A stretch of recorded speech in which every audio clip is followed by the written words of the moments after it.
जो सुरण आपण उपासाला वापरतो त्याची लागवड आपल्याला आपल्या घरी परसदारी करता येईल का, हे समजावून सांगतायत राहुलजी. ऐका तर मग.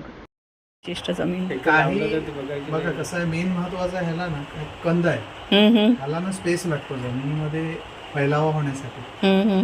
तर तुम्ही ती जेवढं पोकळ कराल तेवढं चांगलं आहे.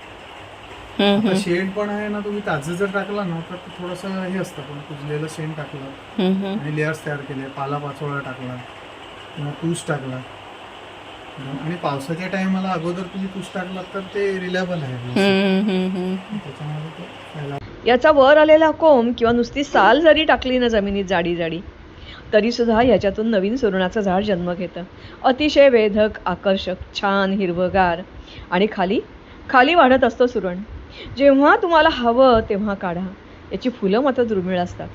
मात्र फुलासाठी आपण सुरण वापरतच नाही का.